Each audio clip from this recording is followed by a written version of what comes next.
Galera, com muita frequência, profissionais me procuram para perguntar o seguinte: Menha, como é que eu faço para descobrir se a minha progressiva, meu botox, minha selagem, minha blindagem tem ou não tem formol? Tem alguma dica? Muitos profissionais não querem trabalhar com formol, sabem que é proibido, sabem que é criminoso, sabem que é contra a lei. Esses produtos não estarão regulares na Anvisa, muitas vezes sequer estarão na Anvisa.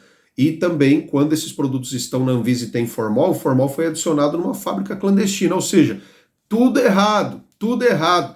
Eu não sou educador de dono de padaria, eu não sou educador de dono de mercadinho ou qualquer lugar que venda cigarro. O pessoal fala, mas o formol, a progressiva alimenta o mercado, dá faturamento para o salão, e vendem cigarro também, vende bebida alcoólica e ninguém fala nada. Não, peraí, a gente não pode pegar maus exemplos de coisas que fazem mal para a saúde de segmentos que não são nossos para sustentar um erro no nosso segmento. Nós temos que pegar bons exemplos de outros mercados para podermos copiar esses exemplos. Já pensou se você criar seus filhos assim? Pode cometer erros, pode cometer pecados, pode infringir a lei, cometer crimes, porque tem um monte de gente que comete, tem um monte de gente que não comete também. Qual é o exemplo para os seus filhos? O melhor exemplo que você escolhe para os seus filhos são também os melhores exemplos para que você construa um profissionalismo ético na prática da sua profissão. Inclusive, no site abnt.org.br, você encontra o Manual de Boas Práticas do Salão de Beleza, onde a sua cliente profissional é convidada oficialmente a entrar no seu estoque, pegar o seu produto e verificar se o seu produto está constando os registros regulares no portal da Anvisa para demonstrar a idoneidade e a lisura do seu negócio, da sua forma de trabalhar.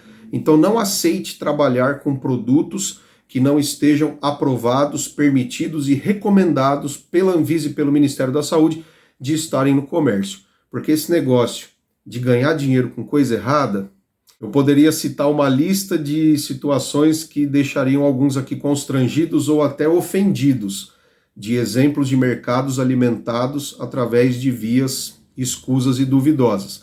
Mas, como eu sou um educador e eu estou falando com cabeleireiros que querem o melhor para si, para os seus clientes e para a sua família, nós vamos falar justamente sobre como identificar composições suspeitas, como que o cabeleireiro pode saber se uma progressiva tem ou não tem formol, mesmo quando aquele produto está escrito 0% formol, formol free, fique tranquilo, pode fazer em bebezinho, em grávida, em cachorrinho, ursinho, pode tomar com Danone, vamos ficar atento, né? Então, bora falar sobre isso. Tem ou não tem formol aí nessa progressiva? Bora saber?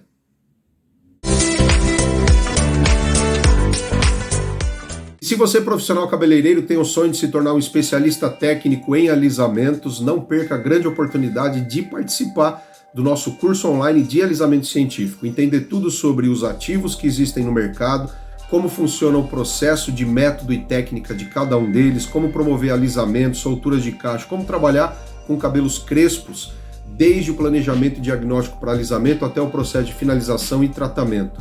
Eu te convido para que você também se torne um especialista em alisamento científico. Entre em contato com a coordenação de curso do Instituto Menha, receba mais informações e faça toda a diferença no mercado, trazendo para suas clientes a experiência de ter aquele cabelo liso, cacheado, solto, que elas sempre quiseram. Bora estudar! Quando a Anvisa e o Ministério da Saúde proíbem algum ativo, e olha, são milhares de ativos que não podem ser utilizados em produtos cosméticos, milhares. Existem algumas RDCs que você consulta e você tem acesso a todos esses nomes. E eles podem ser utilizados em outros mercados, muitas vezes na indústria farmacêutica, na indústria alimentícia. Nem tudo que é utilizado em outro segmento pode ser utilizado no nosso. E até no segmento da beleza você tem divisões específicas de coisas que são funcionais, por exemplo, na área da cosmetologia estética e que não são funcionais ou não têm a mesma função na cosmetologia capilar. Então, quando você é um profissional de verdade, você se interessa não só em estudar as tecnologias à disposição, mas em saber qual é a legislação vigente para a prática da sua profissão, as suas atribuições, os limites, até onde você pode ir, o que você pode comprar, o que você não pode, o que você pode usar. O cabeleireiro, por exemplo, não pode comprar e usar tudo aquilo que ele vê que funciona e dá resultado. O cabeleireiro não tem autorização jurídica de usar tudo e qualquer coisa no seu salão que funciona e dá resultado. Na casa da sua cliente, ela pode usar o que ela quiser no cabelo dela, mel, iogurte, ovo, abacate, o que ela quiser, é uma receita caseira que ela achou na internet. Agora, o cabeleireiro é uma empresa, para o governo o cabeleireiro é uma empresa, é um CNPJ, e o cabeleireiro só pode utilizar profissionalmente no atendimento de clientes, não importa se é num ponto comercial, se é domicílio, profissionalmente, ele só pode utilizar produtos registrados na Anvisa como cosméticos e perfumes. Então o cabeleireiro não pode utilizar produtos que são registrados como alimentos, como saneantes, como qualquer outra coisa que não seja cosmético e perfume. Tem uma coisa maravilhosa que lançaram ali, começaram a usar, tá uma febre na internet. É cosmético e perfume? Não, mas funciona, veja bem. Muita coisa que não é cosmético e perfume aparentemente funciona, esteticamente parece funcionar, impressiona muita gente que desconhece a ciência por trás daquilo que parece que está entregando beleza, quando na verdade está trazendo uma herança de desgraça para a estrutura do fio de cabelo de alguém a médio e longo prazo. Então é necessário ter muito critério em relação a profissionalmente eleger aquilo que se vai ou não vai adotar no atendimento dos seus clientes, no seu salão de beleza. E com base nisso tudo, o profissional tem que estar atento a algumas coisas. Primeiro, uma progressiva tem que estar registrada na Anvisa de alguma forma. Tem que ser um alisamento, essa é a primeira dica que eu dou para vocês. Um produto idôneo, um produto certo, um produto que não vai fazer mal para a saúde de ninguém, porque o formol ele é cancerígeno. O problema não é o que vai acontecer com o cabelo da sua cliente, isso é um problema de segunda instância, mas principalmente o que vai acontecer com a sua saúde profissional, todo dia ali exposto a um ambiente que vai se tornar tóxico, um ambiente contaminado. E alguns gases tóxicos, eles não vão criar um evento desastroso, drástico, dramático, assim imediatamente. O nosso corpo tem uma resistência que tem um limite também. Então existe uma suportabilidade do organismo que para cada pessoa essa resistência varia, é de acordo com cada pessoa, sua faixa etária, sua condição de saúde, seu metabolismo, uma série de coisas.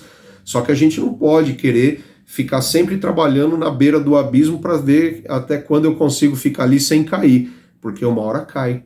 E os profissionais que caíram no veneno do formol, do glutaral, eles não tiveram consequências leves.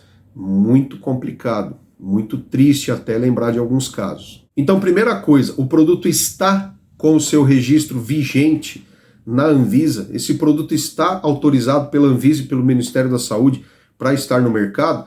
Pega a embalagem do seu produto lá no contrarótulo e procura no campo fabricado por. Lá tem o número do CNPJ da empresa, tem o número de registro, da autorização de funcionamento daquela empresa e o registro daquele produto. Através desses dados você procura no portal da Anvisa como fazer a consulta para verificação daquele produto. Porque aquele produto, se ele foi comprado por você, ele deixou de ser responsabilidade do fabricante e passou a ser responsabilidade do profissional que o adquiriu para dele lucrar utilizando profissionalmente. E ó, cabeleireiro, não se contenta em ver que existem números de registros ali no contrarótulo do produto. Consulta esses registros, porque tem empresas que quando você vai colocar aqueles números no portal da Anvisa, esses números não existem. Existem documentos de identificação do formulador responsável que tem um nome de... Eu já peguei situação assim, o químico responsável era um nome de homem e chegou lá na Anvisa que aquele CRQ era de uma mulher. Ou seja, existem coisas ali, números que não existem, então a gente tem que ficar atento. Outra coisa importante é qual é o ativo daquele produto. O ativo de um produto, principalmente um produto destinado a trazer alguma transformação estética para o fio de cabelo, é o astro principal da formulação. Ninguém tem vergonha do astro principal da formulação. Ninguém deveria esconder ou omitir o nome do astro principal da sua formulação, que é aquele que faz todo o milagre, é o que representa a tecnologia expressa naquela composição e que vai trazer para a sua cliente o desejo que ela tanto quer para a forma do cabelo dela. Então, um produto que diz que não tem formol, que é a base de aminoácido, que é a base do enzima do cogumelo extraído lá na montanha do Himalaia, que é disso, que é daquilo, ou seja, toda uma história floreada, romântica, maravilhosa, bem elaborada, mas quimicamente qual é o nome do ativo? A Anvisa é muito específica nas suas RDCs em declarar quais são os ativos permitidos e quais são os ativos proibidos. E hoje em dia nós estamos padecendo de uma tendência vinda dos fornecedores de apresentar para o cabeleireiro nome de ativos que nunca foram ativos. Blend de aminoácido não é ativo de alisamento. Carbocisteína não é ativo de alisamento. Proteínas não são ativos de alisamento. Então, quando você pega lá numa composição e você não identifica ou ninguém consegue te pontuar ali onde está o nome do ativo, isso é um rótulo de um produto que se pode considerar suspeito. Porque se o ativo é legal, se é legítimo, se é a representação tecnológica de quem vai fazer com que o resultado esperado aconteça, ele deveria estar lá brilhante e em evidência e com orgulho ser apresentado ao mercado. Alguns fornecedores vão dizer assim para você uma coisa muito esquisita. A Anvisa não permite colocar o nome desse ativo ali no contrarótulo. Como é que a Anvisa permite usar um ativo, mas não permite colocar o nome? O que é mais grave? É o ativo estar presente dentro da fórmula ou um nome escrito do lado de fora? Eu posso colocar um ativo dentro do produto, mas não posso colocar o nome, como se o nome fosse mais perigoso do que a própria presença do ativo no produto? Tá meio mal contada essa história, hein? Outra dica que você profissional tem que saber. Ativos utilizados em dermatologia ou estética facial, corporal, não são ativos de alisamento de cabelo. Não. O ácido tânico, o ácido tanínico, como alguns dizem, o ácido hialurônico, definitivamente não são e nunca foram ativos de alisamento de cabelo. Dizer que a progressiva é orgânica ou ácida também não significa praticamente nada, porque formol e glutaraldeído só funcionam numa progressiva que for de ambiente ácido. E ambos são compostos orgânicos. Então, dizer que uma progressiva é ácida ou orgânica não isenta o produto de não ter supostamente a presença do formol. Pelo contrário, o formol é orgânico, o glutaral é orgânico e ambos trabalham somente no alisamento de cabelo em ambiente ácido. Então, outra dica importante, cuidado com aquela conversa de que o ativo daquela progressiva é um segredo descoberto pelo químico da nossa empresa que ele conseguiu formular quando ele recebeu a visita de alienígenas que foram visitar a NASA e deixaram essa grande revelação misteriosa tecnológica extraterrestre somente para aquela empresa utilizar. Não existe ativo que alguma empresa conheça e que a Anvisa desconheça. Todos os ativos possíveis a Anvisa conhece. Ou eles são ativos permitidos, ou são ativos que estão submetidos à análise, ou são ativos que são proibidos.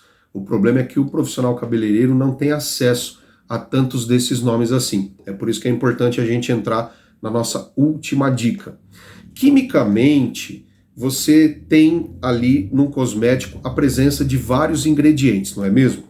E um ingrediente, ele pode ter funções diferentes dependendo em qual produto ele está. Isso é uma coisa que muita gente não sabe. Muitas pessoas acreditam que encontrar o nome de um componente na composição de um cosmético e encontrar o mesmo nome em outra fórmula de outro cosmético significa que nos dois produtos diferentes aquele mesmo nome representa algo que esteja fazendo a mesma coisa. E nem sempre isso é assim.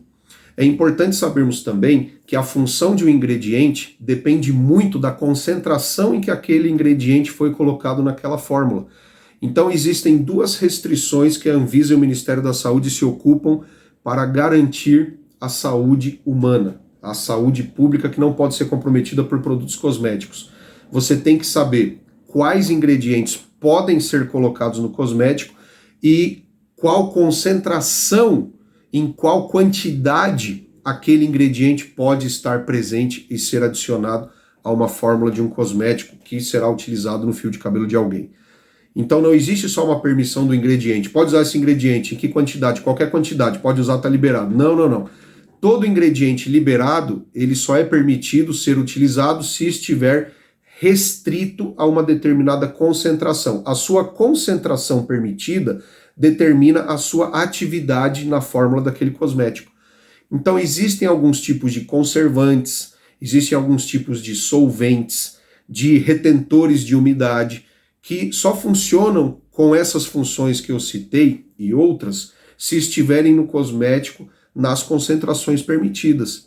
Então, muitas vezes o cabeleireiro tem dificuldade de encontrar o ativo de uma progressiva. Por quê? Porque tem nomes de ingredientes que, em condições normais, em concentrações permitidas, têm funções que não são a representação de que aquele seja o ativo. Só que alguns desses ingredientes, conservantes, solventes e outros, quando você amplia a concentração deles na fórmula de um cosmético que será submetida ao aquecimento de um secador de uma chapinha, eles mudam a sua função e passam a ser efetivos liberadores de formaldeído. Então isso é muito problemático, porque você tem nomes que passam em branco pelo cabeleireiro na leitura de uma composição. Por exemplo, eu vou citar alguns dos mais utilizados atualmente, e que se você encontrar esses nomes em um cosmético qualquer, um shampoo, um condicionador, uma máscara, um leave-in, não tem problema nenhum. Agora, se for um finalizador, um pré-escova que dá um efeito liso por mais tempo, se for um produto que dizem para você que é tratamento, mas na verdade é uma progressiva travestida de tratamento de hidratação, como se fosse uma coisa para tratar do cabelo, quando na verdade é para fazer um alisamento, um antifrizz ali. E aí, quais são os nomes dessas substâncias que podem se tornar liberadoras de formol se estiverem presentes em concentrações não permitidas? Algumas das mais utilizadas atualmente são propilene-glicol, metilene-glicol e dimetilene-glicol.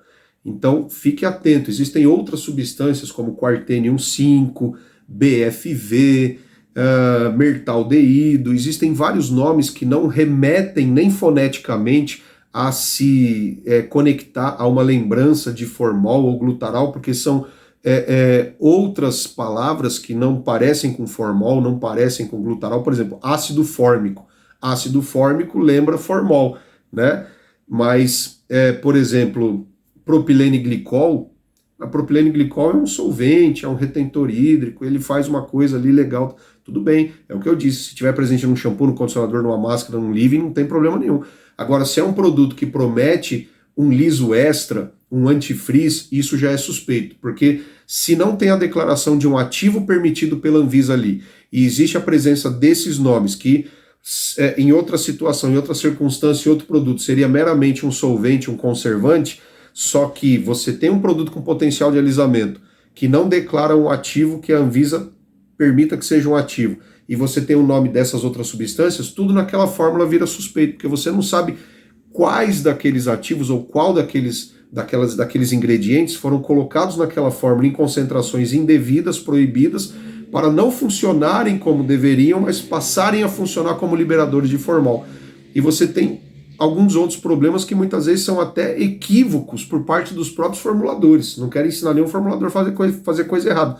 Mas, por exemplo, se você tem a presença de alguns desses ingredientes em dose aumentada para se converter em liberador de formol no ato de uma escovação de uma chapinha, e você não tem carreadores e fixadores daquilo, você pode trazer experiências que estão sendo já experimentadas, infelizmente, por várias mulheres que aplicaram ali no salão de beleza um pré-escova, que dava esse suposto efeito mais liso por mais tempo, por ter a presença dessas substâncias em quantidade irregular, só que sem ter os carreadores, os fixadores. O que acontece?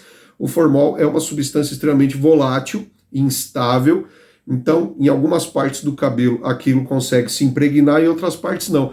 Então a mulher fica com o cabelo um lado mais liso, outro lado mais crespo, não sabe o que aconteceu. Então são vários os problemas que podem ocorrer e ocorrem quando, por alguma razão de ganância, de qualquer coisa que não é legítima, algum fabricante, algum formulador decide burlar as leis para fazer com que o seu produto apresente-se como um diferencial que não é legítimo, que não é saudável nem para o cabelo e nem para a saúde do profissional cabeleireiro. Então, profissional, espero que com essas dicas você entenda. A sua profissão tem valor. A gente não pode reduzir a nossa profissão a um trabalho que busca facilidades e qualquer coisa que me traga dinheiro com pouco esforço serve. Não, não, não. Nós cuidamos da beleza. E beleza sem saúde é falsa. Todo processo de embelezamento deve preservar ou melhorar a saúde das pessoas. Inclusive o cabeleireiro é um dos profissionais que tem maior responsabilidade sobre a saúde emocional das pessoas. A gente vivencia, a gente vê isso empiricamente todos os dias, como é que um trabalho de manutenção no visual de alguém, de embelezamento de alguém, supre necessidades emocionais, encoraja e fortalece as pessoas para que possam continuar enfrentando os desafios da vida. Não aceite que a nossa profissão seja reduzida a um montante de profissionais meramente aplicadores de produtos e conhecedores de passo a passo, de receitas e fórmulas prontas, que quanto mais a gente for aceitar isso para nós, mais nós seremos obsoletos e poderemos ser substituídos por produtos adquiridos em perfumarias, onde a própria vizinha da sua ex-cliente vai conseguir fazer todo aquele trabalho manual que acham que o cabeleireiro se reduz a isso. Alguém que tem acesso a produtos diferentes e que se especializou em habilidades manuais para aplicar, enrolar, enxaguar, aplicar chapinha, dando ali um conforto para alguém melhor do que se ela fizesse na casa dela, mas que ela poderia, com um pouco de boa vontade e alguém para ajudar, fazer tudo aquilo na casa dela. O seu trabalho, se está sendo encarado dessa forma em alguma região, ele está sendo muito mal interpretado, mal compreendido, e precisamos juntos, através da educação profissional, resgatar os verdadeiros valores desta profissão que acompanha toda a história da humanidade, trazendo para todas as sociedades, culturas e páginas de cada etapa da nossa história. Você pega um livro de história antiga, medieval, você reconhece uma cultura pela figura da roupa, do figurino, da maquiagem, do cabelo, das gravuras, ou seja, o reconhecimento cultural e histórico é através do visual, aspectos de imagem. Nós, seres humanos, precisamos e somos carentes de expressarmos-nos através da imagem. A nossa imagem visual comunica muito mais do que o que nós dizemos. Então é muito importante entender o trabalho do cabeleireiro, interpretar quem cada pessoa é na sua individualidade e expressar essa identidade única e essencial dentro de um aspecto visual bem planejado, altamente técnico e científico. Nós não somos a profissão dos aplicadores de facilidades, que não estamos nem aí para a saúde das pessoas, o importante é o que eu vou ganhar hoje e o resto que se lasque. Não, não, não, não. Vamos trabalhar pela educação, porque nós trabalhamos com algo muito importante nas pessoas, autoestima. Uma pessoa com autoestima baixa, ela pode perder toda a perspectiva e vontade de viver. Nós sabemos que um processo de depressão, de amargura, de angústia, começa com o emocional abalado. E que se isso não for tratado, então o cabeleireiro ele tem uma função visualmente até com aspecto, com impactos terapêuticos nas pessoas. E isso é muito importante que seja bem estudado, bem praticado e sustentado com honra pelos verdadeiros profissionais da beleza. Nós não somos profissionais dos cosméticos, nós somos profissionais da beleza e precisamos resgatar valores dessa maravilhosa, promissora profissão. Cabeleireiro, é sempre um prazer trazer informação com base científica para você. Se você tiver a necessidade de conversar com a gente, tirar alguma dúvida, deixa aqui nos comentários, que a nossa equipe sempre está atenta aí para que a gente possa atender na medida do possível a todos vocês. Ok? Um forte abraço, a gente se vê no próximo vídeo e bora estudar.